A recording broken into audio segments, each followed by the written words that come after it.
Any second now. Yes. Hi, guys. We're live. Look at that. How fancy are we? So I am uber just nerding out excited to talk with this gentleman over here. He just has Ash, like it's just super casual, like Cher, right? Exactly like Cher. Yeah. All right. So I'm going to say his name, Ashkan Karbasfrooshan. Very good. Yeah. Dude, was that close? That was like 9.8. Okay, perfect. Because I did listen to a couple of your live streams and was like, I'm gonna say it a few more times. It's a few syllables. It just looks very intimidating. As opposed to my name, which is Mia Voss. A lot of people say like, what? So what's your last name? Thinking like Mia Voss is the first part. So guys, if you don't know about WatchMojo, first of all, where the F have you been? I'm gonna start with that. And so you're the founder of WatchMojo. Tell me about that. Correct. Yeah. WatchMojo started in 2006, contemporaneous with YouTube. Right. Yeah, it was a very different time, right? I mean, if not to paraphrase Henry Ford, but if you were to say to people, what do you want in terms of video programming, they probably would have said user-generated content in HD. You know, nobody really wanted. They didn't know how to say it that way, but that's what exactly. That's what they were thinking. But we kind of felt that, like, hey, if storytelling is moving to the web in video form, and eventually mobile devices seemed, this was pre-iPhone, but you could see that it was going to be this like radical, powerful, device. You could tell that, like, we've been reading the same stories for centuries and millennium, but the forms have changed, the lengths have changed, the styles have changed. Sure. And it was hard to know exactly what they would look like, but you knew that it wasn't going to be in 22-minute or 48-minute snippets. And so we kind of just went all in. We burned the boats. We only were focused on video. We didn't want to also be like an online magazine. Right. And we tried a little bit of everything. And then eventually, it took us 4 or 5 years, we figured that platform format fits. So if you guys don't know more on the background of him, so 2006 started, I think 2012 profitable. Is that right?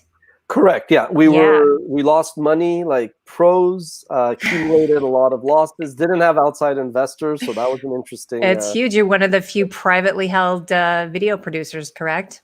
Correct. Yeah. Yeah. So a lot of putting it back into the business, I'm sure. I love the idea of storytelling because I know I think I was seeing on some of your interviews too about talking about like MTV and things like that. That was really the first, video things that we saw in a sense. So you didn't want to start putting that in, but you put user-generated content. And let me just say, you are the OG of web video, the godfather of content.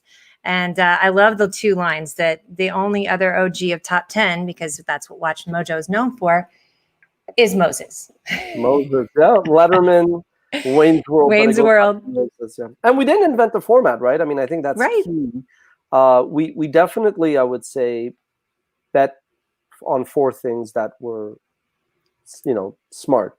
One was not just, top 10 lists that mankind's been drawn to forever. Yes. 2 was we were comfortable to take on fair use and copyright risk. It was calculated because we knew the rights holders.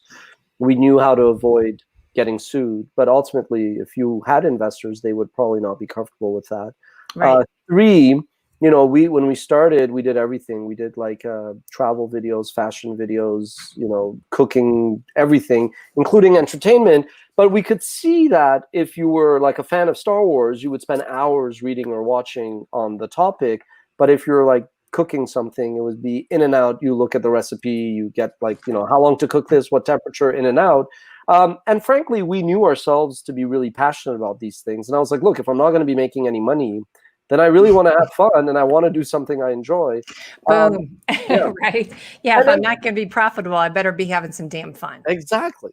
Life's short. You live once. And then, we could see that like kids who were reading comic books would grow up to be decision makers on Madison Avenue and Hollywood. And we were like, hey, what you're seeing now with Big Bang Theory becoming the #1 show on TV or the MCU universe being the biggest box office generator, these were all like niche ideas. The nerds or the geeks have taken over. We were kind of like, it seems like this will get bigger. And then last but not least, going all in on YouTube. It was clear that YouTube, as much as others didn't like it for whatever reason, it was like their hope and envy are not strategy. We were like, hey, the audience is on YouTube. We're on YouTube. YouTube is going to continue to grow, and we just went all in. And a lot of it is luck and timing, and we benefited from that. What did you say? Hope and envy are not strategy. They are not. That needs to go. That needs to be cross stitched on a pillow somewhere. Seriously, yeah. Right. Yeah. Maybe those little paint by number color things too. So interesting though, because I mean, the top 10 again, that's not an original thing, but it's like the original clickbait in a sense of you really want to know. I'm curious for you on a lot of, because first of all, I work from home, have my own blogging and do a lot with lifestyle. So I have two screens, right? So WatchMojo for me has been a major contributor to my life. Because one, I'm a movie geek. It's all about the hidden, what do they call it, Easter eggs. Man, I've just consumed so much WatchMojo. So I'm curious too how you guys keep from I know you've got your own personal preference, but how do you stay sort of neutral in choosing that top 10? Because that's pretty tough. Those are fighting words on a lot of these top 10s. And I love watching the comments when people are pissed.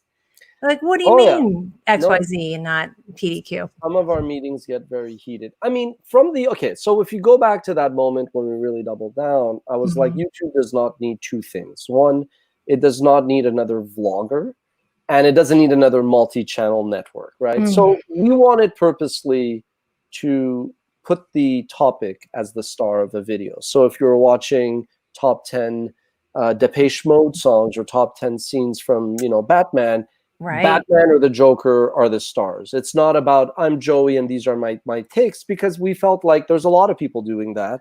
And frankly, that's opinion piece as opposed to very topic piece, which is so important. Now, I concede that the second you have like a criteria, like we will only look at movies that were produced post 1970, then you start to add layers of subjectivity. And I mean, the mere fact that life's a paradox at the end, because the mere fact that you're still ranking things shows you are being subjective, right? So I get all that, and life is full of paradoxes. But ultimately, I did want to research it because I felt like, we were a custodian. I felt like we were there to entertain people, and we were there to inform people, and we were like here to serve. And I was like, look, if little Joey wakes up and watches a topic, we have to really, really be accurate, and we have to be, researching it properly. And I felt the only way that this would be really credible was if we kind of wanted to be, more authoritative and objective than simply being subjective. Now, that being said, I totally understand that, the playbook in media has always been to be really opinionated and all that. But the reality is, there is room for both. And I just always was about, I wanted to be fair to the topic. I wanted to kind of give people information that I felt in many ways was lacking elsewhere on the web. I mean, how fun, again, like you said, if you're going to be doing something and it's not necessarily profitable, it has to be fun. So the idea of digging into these different topics. So everything from, these would be super fighting words. Let me just get you going here. Top 10 lines from Pulp Fiction. I mean, that's a movie where, I've consumed on massive amounts. Of course, anything John Hughes related, real big on that. Let me throw this out there. What's one of your favorite John Hughes movies? Oh my God. I don't even know. I'm definitely a movie fan. When I think of the stuff that I'm most like a fan of, I would say it's the decade defining things. I was always more a fan of like the iconic, it changes. Like even if somebody asked me like I was always more into music than movies, but if somebody even asked me like what's your favorite song, I'm like, well, it depends on my mood. And I'm not trying to be a diplomat here. But I absolutely do think that like for me, the thing that I wish we would have done more of was the kind of like the pieces that looked at like the 60s and 70s and the 80s, the 90s and the 2000s, and kind of like broke down that decade through the lens of the music that we listened to, or like the movies we saw and the games we played. And I would say one of the things that I personally didn't love, but I was like, for this to be as good as it can be, I have to be comfortable to give the mic to the fans and to the team. And then you have to be open to younger generations. And that's, I want to get to what I love about my job. But I definitely, it was like, bittersweet, where I would say we went more and more into certain verticals at the expense of others. You know, definitely we don't do as much sports and music as we used to. Right.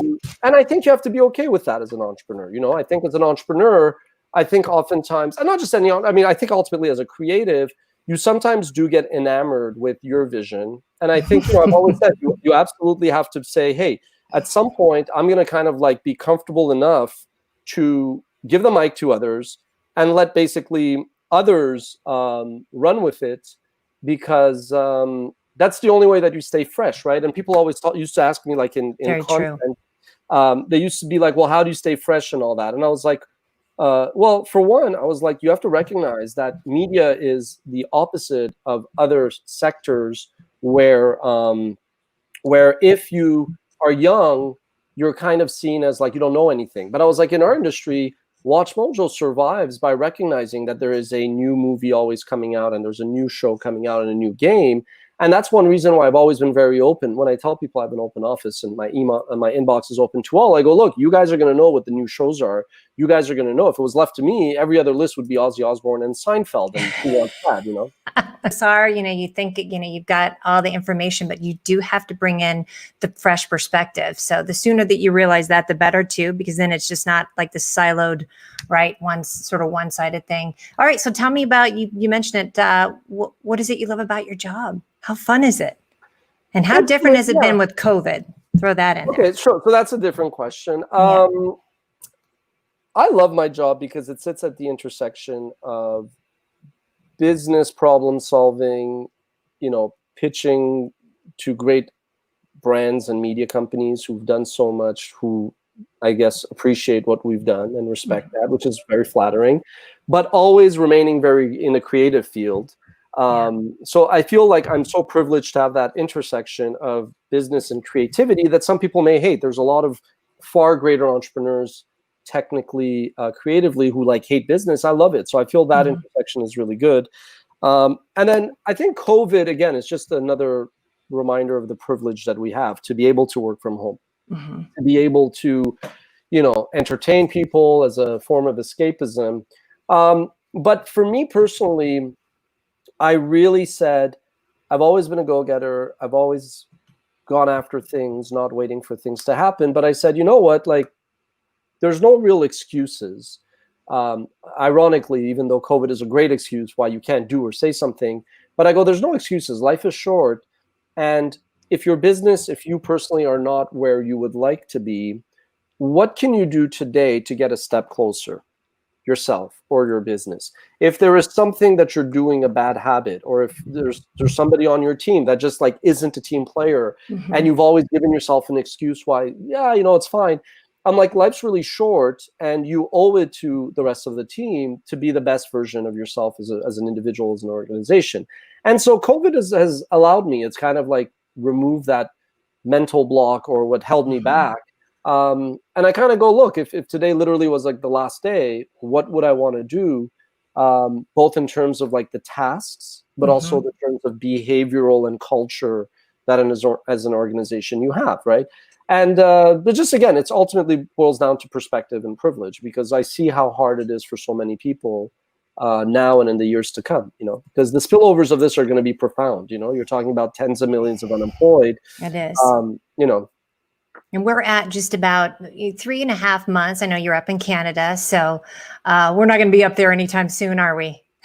We're all shut down. No, yeah. I mean, I think, you know, the US presents a very unique challenge because I think if you are a conference or if you are like in travel, you can't, as a foreigner, go to the US. And as an American, you're probably not going to be wanted somewhere else because of the risk factor and how it has not really flattened the curve like other places. So I feel like with the US being such a central artery of every industry, and the fact that the US has, unlike most other countries, not been able to put a lid on it, I just feel like this is going to go on forever. You know, it'll just, unfortunately, I'm trying to be positive. No, I appreciate it. You're somehow managing that intersection of positive and diplomatic, and I'm so impressed. You deserve a drink after that.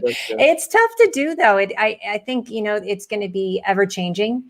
we have, again, like for me, I kind of see March 9th. It was like that real date for us of like, oh, dang. Plus, I watch a lot of zombie apocalypse stuff. Man, I was ready for shit to go down. I'm just gonna let you know. I mean, I was like at Costco right away. Yeah, it's part zombie apocalypse for sure. I mean, there's a little bit of everything: the asteroid, the zombie. Oh, murder hornets. I mean, somebody had cocaine boars the other day. A bunch of wild boars got into a stash. That's what you need, is a top 10 of the weirdest stuff that's going on during. I think we may have greenlit an article recently. And then the other one that we had was meth alligators. I'm like, wow, meth alligators. That's I can't at all. Like, there's just always something new. Back on what you're saying, though, it is a good time for housekeeping. I think for a lot of folks, yes, acknowledging the privilege of wherever it is that you're at. Also acknowledging if you were ready for working from home prior to this. For me personally, things didn't change too much. Everything, I've been doing a lot of live streaming type of stuff, but I also don't have any mitigating factors of kids coming in, right? So I was able to stay in a little bit of a bubble here, but also really taking stock of a lot of different stuff and not just cleaning out the closet, you know what I'm saying? But like more time to actually look at some of the processes, like you were saying. Yeah, I mean, it's crazy because of like, I realized like the things we did, like I've heard many people say, hey, I've gotten to learn to love my house again, to enjoy, so there's a lot of that, Yeah. I personally go a few years ago when we started to say, hey, we always said, what if there was like a nuclear spill?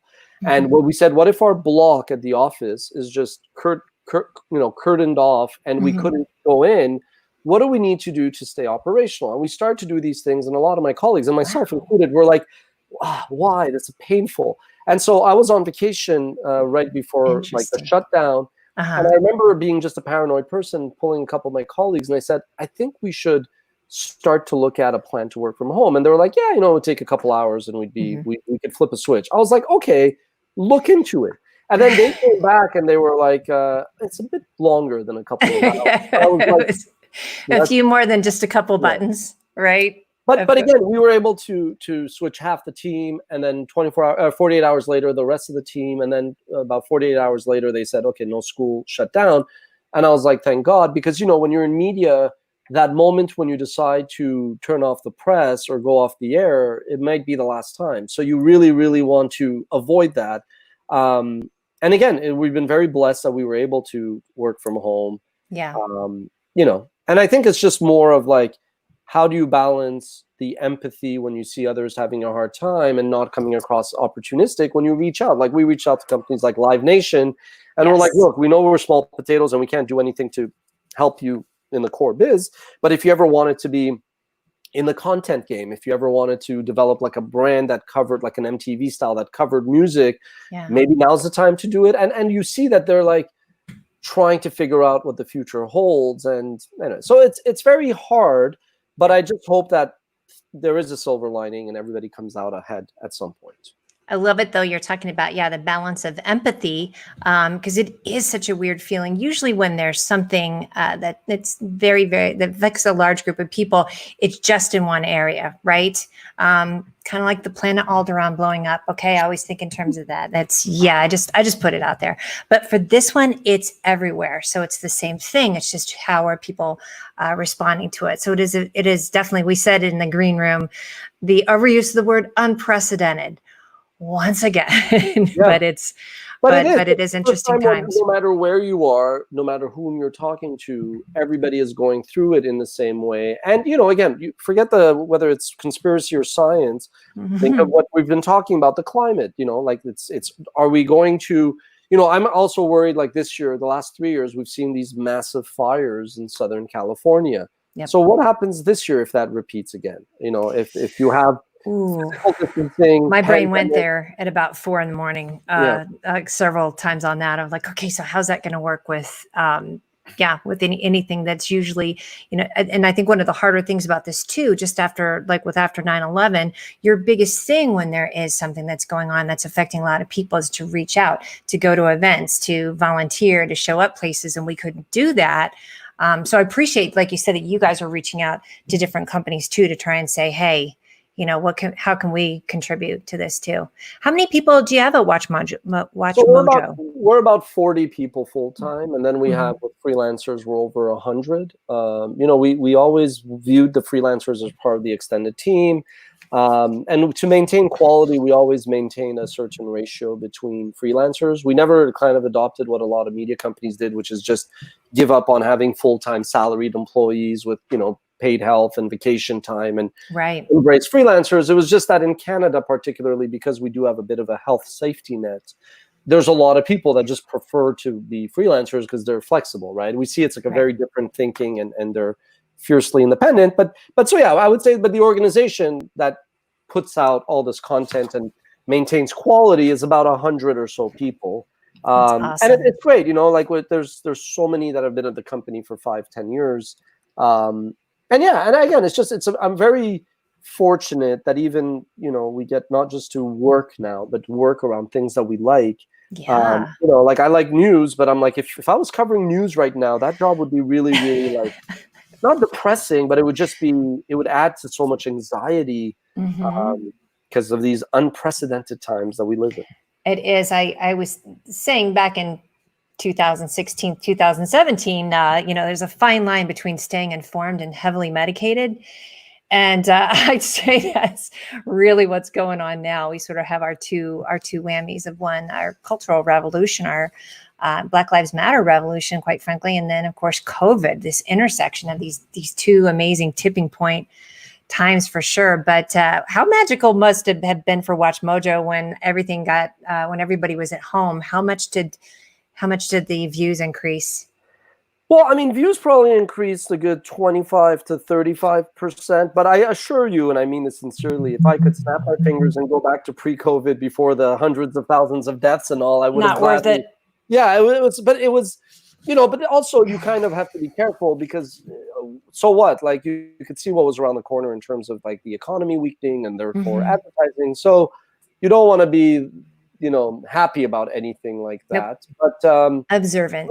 look, but I actually again just looked at it and said, imagine if something like this would have happened before we had the internet and this robust and Zoom and everything that we do. Sure. Even just ordering food and being able like to get groceries and all that. Yeah. Again, I think ultimately, I think COVID will just accelerate a bunch of things that had already started. Ultimately. I agree. I think there's a lot of simplifying, but then a lot of pivoting and just some new ideas thrown at stuff when you can't go back to, there's not going to be back to the old norm for sure. Yeah. Is my feeling on it too. So what's the future? Because I know you guys had just with Context TV and Buffer.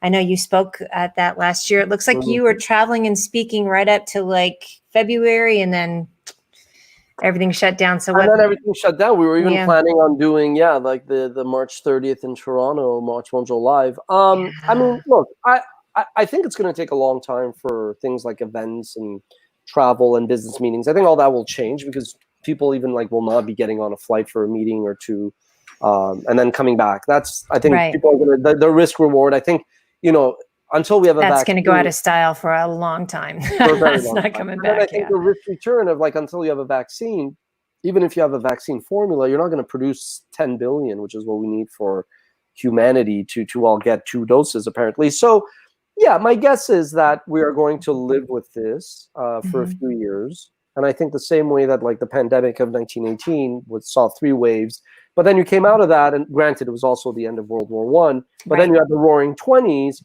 I think there will be this kind of like regression to the mean, this then pullback where eventually this pent up, I also think some people are going to go totally crazy, throw caution in the wind and just say, screw it. I'm going to live once. I'm going to do everything, drink what I want, live what I want. Marriages will end, and there's going to be companies like people not wanting to work 30 years for they already don't.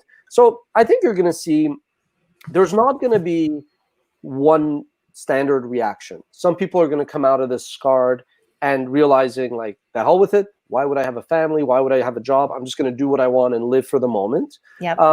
And the same way that when people say like, our companies are going to go remote 100%, I go, no, I go, some companies will do this. Others are going to do that. There's going to be a lot of hybrid. There's going to be a lot of like in the middle. But so for us, I think, okay, for us, what I've seen though, and again, careful with how this comes across, is there was a lot of like things that we used to propose to companies for partnerships that admittedly now they're a lot more willing to pursue. So my guess is that it will kind of help us kind of fulfill and grow into our destiny, to be everything that we could have been, but where, let's face it, before COVID, everybody was starting to do what we had been doing for 10, 15 years. Whereas now there's this period where companies are kind of frozen, trying to figure out, and we've been able to slowly but surely just kind of like still get ahead. And that's one reason we published a game show during a pandemic. I told my team, I said, okay, now that we're stabilized and, you know, there's no fire to put out, let's show that we could kind of innovate and come up with new concepts. And it'll pay off in many ways over time, right? So that was the thinking.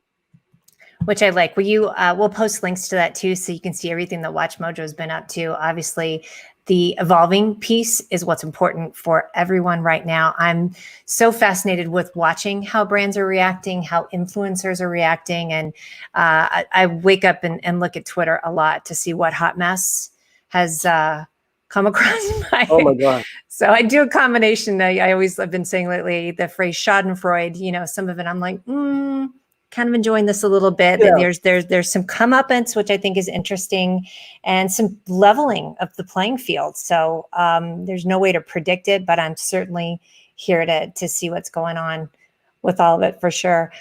Quick question for you. What kind of social justice piece do you have with WatchMojo? Do you have a foundation? Is there anything that you guys are particularly prone to support? So what we did last year, which was something I wanted to do for a while, was we kind of our WatchMojo.org initiative. And I wanted it to be native to what we did. And what we struggled with was, you know, let's just use somebody that is in our field. Let's say if they passed away and we would cover it to kind of give them a tribute, people would always on YouTube be like, you're profiting from this person. Like when I think the founder of Nintendo passed away, we did like a tribute. And people were like, oh, you're profiting. But I was like, well, for one, like CNN, all media, they cover these topics and nobody accuses them. But YouTube is different. And we respect that the audience and the community, the sensitivity is different. So one thing we've started to do is whenever we cover, whenever we want to support or cover a cause, we then kind of donate all the proceeds from the revenue that is generated to that cause, right? Smart. So when and it's like a very native way where we're not shoving it. It's informational. It's very native to what we do. It's a video. But then that way, both to give to a good cause, but also to address any kind of like accusations. And then we're like, no, our intentions were good. But we then just kind of, so each month we try to have one. I think when COVID hit, we might have missed a month because we were kind of just trying to put out fires. COVID. COVID, yeah. But like I remember when it was the Australian fires, you know, we have a couple of Australians on the team and they were like, what's going on? What can we do? And I said, well, what do you think would be sensitive? And that was like a good idea. Last year when we did our version of YouTube Rewind, where we wanted to kind of complete it, you know, we gave the proceeds to a cause supporting mental, you know, depression and all that, because one of the entries was related to that. And that way, I think people kind of then gather behind it, share it, support it, raise awareness, instead of being like, you guys suck. When Kobe Bryant passed, not that Kobe Bryant, his foundation needed money, but we were fans. We wanted to do a top 10, you know, moments. Yeah, we gave all the proceeds to the Kobe Foundation, which was renamed Mamba and Mambacita. Right. Yeah. So that's been something that I found was like I was trying to figure it out without it seeming like we were trying to be opportunistic. And sure. But it just also made sense because it was something that I felt the audience would react well to. But look, I think, as you know, I'm 42, so I don't think I would start another business. If I were to think of things I get my energy behind, they're all in this area. And one area, I don't mean to be unsensitive here, but like I don't think that like I can help, relatively speaking, raise more awareness for cancer and AIDS research. There's a lot of people that raise a lot of money and all that. But one thing that I personally have gotten behind is more just like addressing the mental well-being and resiliency of entrepreneurs. I feel like if you support entrepreneurship, that leads to, on a positive, a lot of job creation. Yes. But having been there, I know how hard it is, you know, and for like 6-7 years, it was a lot of mental anxiety The around. 10-year overnight success. There you go. And payroll and the stress, and then the stress that you Yeah. have around yourself and family and all that. So I Yeah. kind of feel like as I, the company, we have a fantastic team, as I have a bit of spare time, now that the WatchMojo org initiative there, where each month or each week, if we want to cover things, there's like a very seamless, natural way of doing it. So Personally, cool. that's what I'm working behind the scenes. And, I don't know yet exactly what it would look like, because this was like my initiative for 2020, and then pandemic hit. But that's probably the main cause that I will be personally committed to, Love because it. I see how it affects people. And with entrepreneurship being more and more popular, I feel that's actually my way of making a difference, where I don't think I'm going to move the needle for AIDS research and funding, but this is something that I That's, also it speaks to yeah. my, world. That's knowing your lane, which is half the Exactly. battle. I think there's a lot Totally. of knee jerk that's going on. So yes, and back on what we're saying, the difference between all lives matter and Black Lives Matter.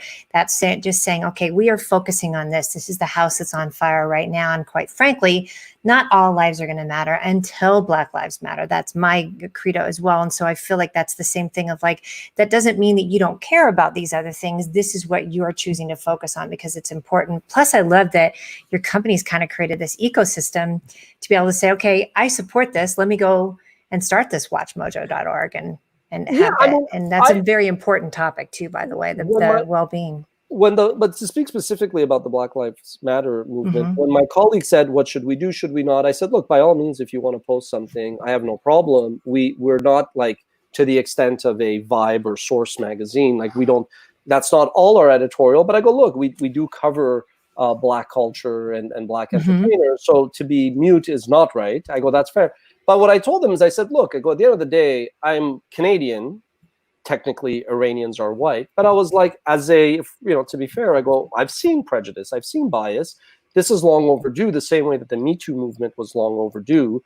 I go, Yes. I love America, but America, given generally just like the European imperialistic roots and just like the reality of slavery, and just the world being driven by the things that unfortunately they've been driven. I said, look, I go, these are things that I hope bridge the socioeconomic divide and address the racial inequality that exists. But what I told my team is, I said, look, what I really want is no hypocrisy. When I see these companies doing some of the things that they do, they have to follow through with the actions, right? And I Right. mean, I also don't want to cast any stone, and I don't want to be criticizing anybody, because it takes a lot. It takes words, it takes actions, it takes a lot. It's going to take some time. But let's say it's been literally 1,000 days since Alyssa Milano retweeted the Me Too tweet. It's been about 1,000 days, like to the day, because I noticed Mm-hmm. 2 weeks ago it had 971 days. So if we were to look back at the progress or lack thereof of the Me Too movement 3 years later, is that positive? Or is it, like I say, at the same time, I'm not a woman, so it doesn't matter what I think, but I'm like, my 2 cents is, everything has changed in some ways, but yet nothing has changed, right? So all I want is, forget 1,000 days from now, 100 days from now, 500 days from now, 1,000, 10,000 days from now, let's just make sure that whatever sentiment long overdue is brewing, Mm-hmm. let's make sure that that continues through actions and deeds. And then the only thing that I would caution, and I said this to my team, is I said, usually these things are not simple and they're not smooth. There is Right. going to be a lot of pushback. There will be a little bit of pullback. There's an election coming up. So I think it's more about not embracing something because it's trendy or in, but Right. making sure that you address the roots of injustice and hypocrisy every given day, every time you make a decision. Yeah, this is way beyond, and I know that's what we're getting. This is way beyond the one black square on Instagram, and that's kind of it. And I agree. There's plenty of companies that are doing it right. There's plenty that aren't doing right. But one of the keys, and it sounds like WatchMojo has it going on, is that you had things in place before that your company was aligned with being equitable, with being fair. And the companies that had started that already, it's not a hard jump for them to post. The ones that are trying to, the transparency right now is so amazing on Twitter, especially of like, ooh, I don't know about that. You'll see a company post something and they'll go, I don't know if that's really what you've been aligned with this whole time. Yeah, I mean, I think one of the many reasons I didn't raise venture capital was because I couldn't feel comfortable that I would be able to stick to those admittedly naively idealistic principles that I had when I started a business. I really just started a business myself because I wanted to be able to treat clients and employees a certain way. And I'm not going to say all investors are bad at all. There's some great investors, but generally speaking, I just always sense that with most investors, the priorities would very quickly skew more to maximizing profits for investors instead of like, are you helping community? Are you doing other things that have benefits in many other ways? So long story short, I think for us, we always avoided that. Like, knock on wood, and again, we don't want to say anything because you don't know how everybody conducts themselves. But when the Me Too kind of period came, we were spared, and I wasn't surprised because I don't personally tolerate any form of bias, prejudice, arrogance, abuse, verbal or physical. And I still always stayed close to HR. It's very convenient for CEOs to say, I don't care, I'm a product guru, I'm a tech genius, I'm a creative visionary, somebody else deals with HR.